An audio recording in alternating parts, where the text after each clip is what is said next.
4 मई ममता गई। हर तरफ बीजेपी के कार्यकर्ताओं द्वारा यही नारा और यही आवाज आपको हर तरफ पूरे देश में सुनने को मिल रही है। इस समय देश में तमिलनाडु, केरल, पश्चिम बंगाल, असम और केंद्र शासित प्रदेश पौंडीचेरी के विधानसभा चुनाव 2025-2026 ने राजनीतिक माहौल को पूरी तरह गरमा दिया है। मतदान प्रक्रिया पूरी होने के बाद अब सबकी नजरें 4 मई यानी कि कल को आने वाले नतीजों पर टिकी है।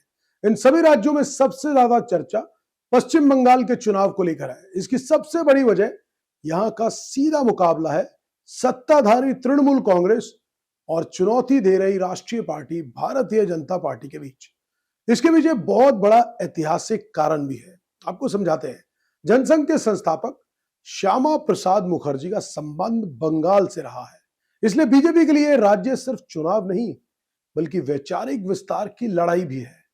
29 अप्रैल बुधवार शाम मतदान के दूसरे चरण के बाद जब एग्जिट पोल के नतीजे सामने आए, जिनमें से 7 में से 6 में राज्य में भारतीय जनता पार्टी की सरकार बनने का अनुमान लगाया।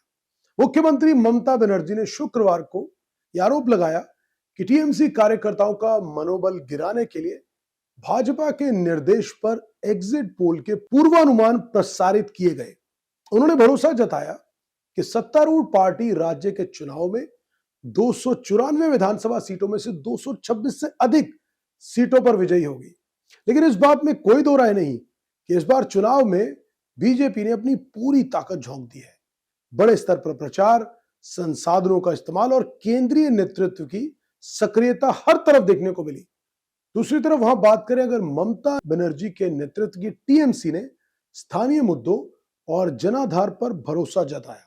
बीजेपी पर सरकारी एजेंसियों के दुरुपयोग के पूरे आरोप लगे, क्योंकि टीएमसी पर हिंसा और दबाव बनाने के आरोप सामने आए। अब दोनों पार्टियों के बीच आरोपों का दौर लगातार जारी है और आज तक चल रहा है। अब मतगणना से पहले ही पश्चिम बंगाल में तनाव लगातार बढ़ता चला गया।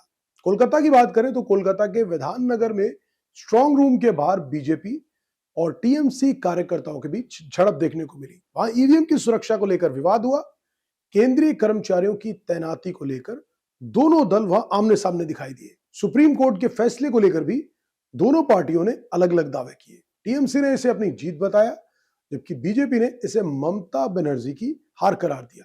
वहीं पश्चिम बंगाल की अगर बात करें तो 294 सीटों में से 293 सीटों पर मतदान पूरा हो चुका है, लेकिन फलता विधानसभा पर 21 मई को दोबारा वोटिंग होगी। ऐसे में 4 मई को आने वाले नतीजों में 293 सीटों का ही परिणाम शामिल होगा। वहीं एग्जिट पोल आने के बाद राजनीतिक माहौल लगातार गर्माता चला गया। कार्यकर्ताओं के बीच बहस, झड़प, नारेबाजी और कई जगहों पर टकराव की स्थिति भी बन गई।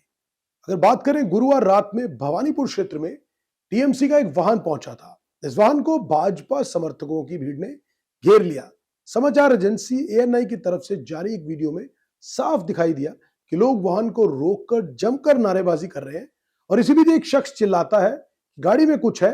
ममता बनर्जी अपनी गाड़ी में कुछ लेकर आई है, इस गाड़ी को जाने की अनुमति नहीं दी जा सकती। तो वहीं टीएमसी सुप्रीम ममता बनर्जी गुरुवार को भवानीपुर के एक ईवीएम स्ट्रांग रूम पहुंची थी। दक्षिण कोलकाता के सखावत मेमोरियल स्कूल में अपने विधानसभा क्षेत्र भवानीपुर के मतगणना केंद्र में करीब 4 घंटे बिताने के बाद ममता बनर्जी करीब रात 12:07 पे वहां से निकली। उन्होंने यहां धांधली के आरोप लगाए और चेतावनी दी कि मतगणना प्रक्रिया से छेड़छाड़ करने की कोशिश भी ना की जाए। जहां बंगाल में हाई वोल्टेज ड्रामा जारी है, तो वहीं बाकी राज्यों में मुकाबला दिलचस्प लेकिन अपेक्षाकृत शांत रहा। बात करें तमिलनाडु की तो पारंपरिक द्रविड़ राजनीति के बीच वहां सत्ता की लड़ाई है। केरल की बात करें तो एलडीएफ बनाम यूडीएफ की वहां पर सीधी टक्कर है।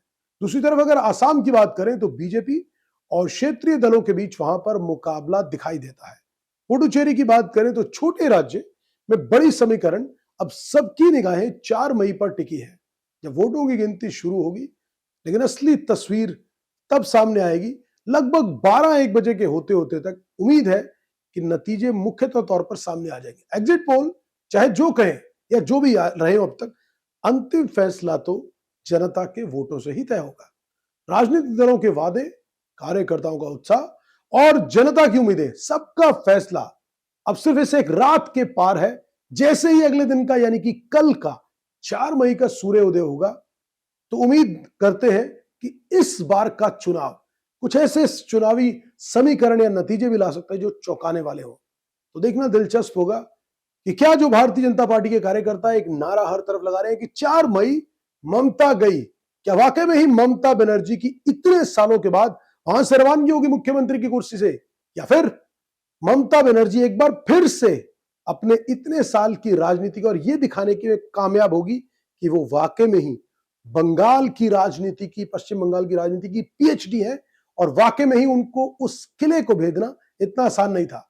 तो 4 मई यानी कि कल सुबह 8 बजे से आप भी चैनल 4 न्यूज इंडिया के साथ जुड़िएगा और सीधे आपके साथ लगातार पल पल की जानकारी आपके साथ साझा करेंगे।